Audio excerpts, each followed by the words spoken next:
Se você morresse agora, o que você desejaria ter feito?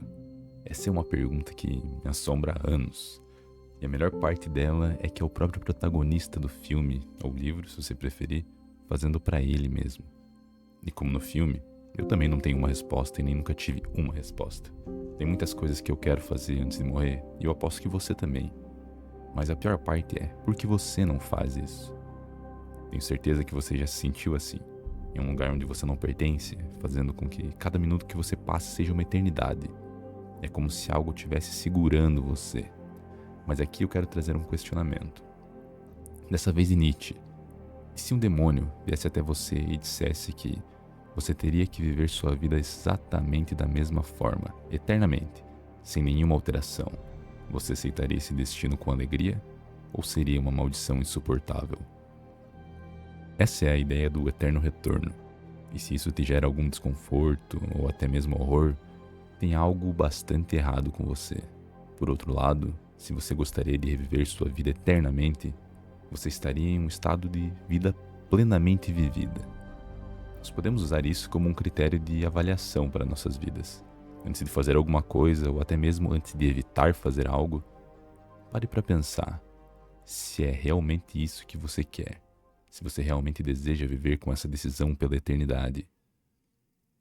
No eterno retorno, não deixe qualquer escapatória. Não existem promessas de redenção, recomeço, seja o que for. A única coisa que temos é a vida, e ela deve ser plenamente afirmada. Mas como podemos afirmar plenamente nossas vidas, sem antes entender a nós mesmos? E agora eu trago para vocês aquela simples ideia de seja você mesmo, que por si só já é assustadora. E se você ser você mesmo não for algo bom? E se olhar para dentro você encontrar apenas inseguranças, medos e um abismo de insatisfação?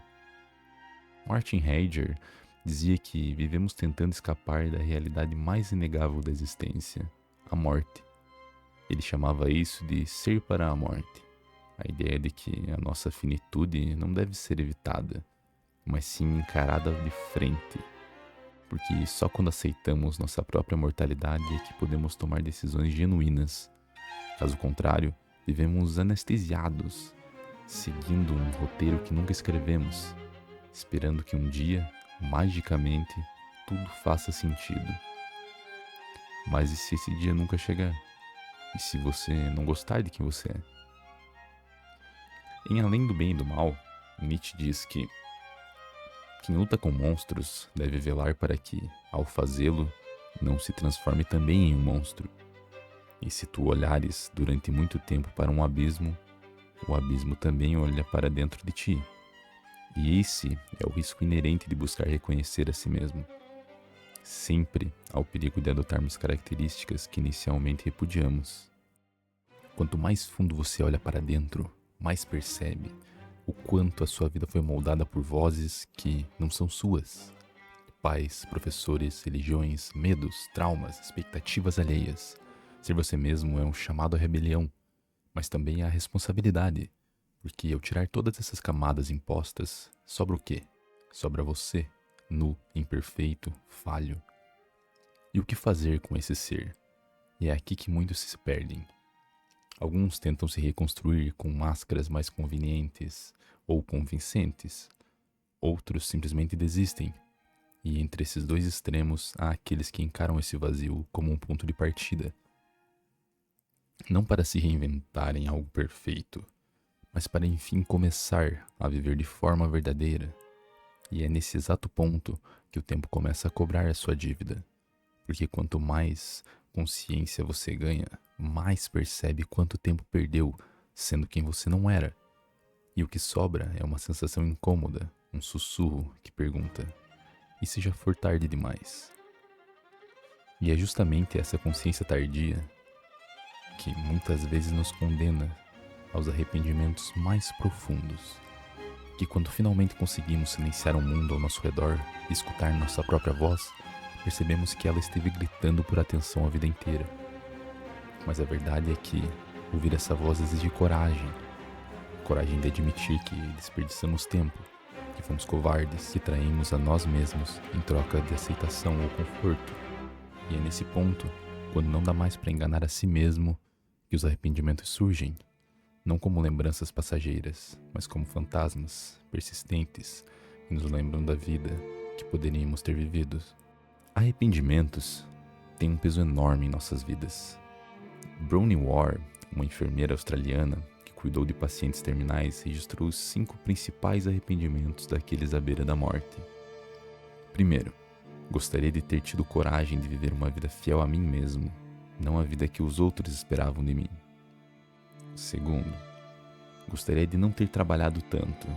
Terceiro, gostaria de ter tido coragem de expressar meus sentimentos. Quarto, gostaria de ter mantido contato com meus amigos. E quinto, gostaria de ter me permitido ser mais feliz.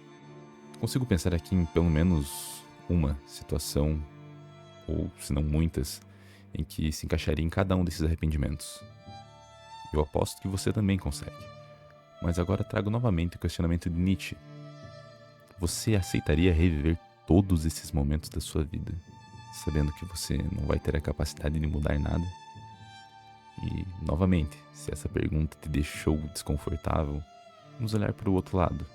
Embora você tenha que passar por todos esses momentos ruins, você sabe que isso tem um sentido lá na frente. E isso nos leva a Viktor Frankl, um psiquiatra austríaco que sobreviveu aos campos de concentração e dedicou muito de suas pesquisas à busca pelo sentido da vida.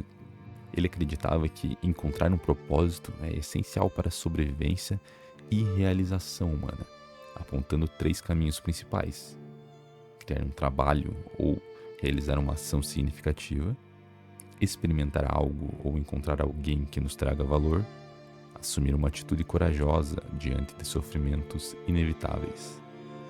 Mas o que isso tem a ver com ser você mesmo e enfrentar o abismo interior? Quando paramos para analisar os arrependimentos, todos eles estão relacionados a fazer algo. Para encontrar um propósito, precisamos fazer algo. E se nós temos essa ideia, por que não fazemos? Na grande maioria das vezes, se não todas, isso acontece por costumes impostos. Nós nos apegamos à ideia de que temos que trabalhar a vida inteira para depois nos aposentarmos. Que não podemos expressar nossos sentimentos, que precisamos aceitar as coisas como elas são. A verdade é que, como disse Nietzsche em Assim Falou Zaratustra, quanto mais alto voamos, menores parecemos aos olhos dos que não sabem voar. Tradições e ideologias que proporcionam conforto impedem o verdadeiro autodesenvolvimento. Precisamos ser livres para criar nossos próprios valores, estando dispostos a serem compreendidos, ridicularizados e até odiados.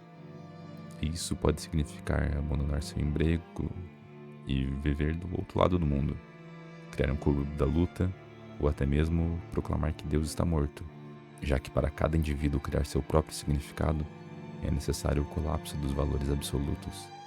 Assim, sem diretrizes divinas, somos lançados na responsabilidade de moldar nossas vidas de acordo com a nossa própria vontade e entendimento, vivendo um dia de cada vez, mas a cada dia nos tornando nós mesmos.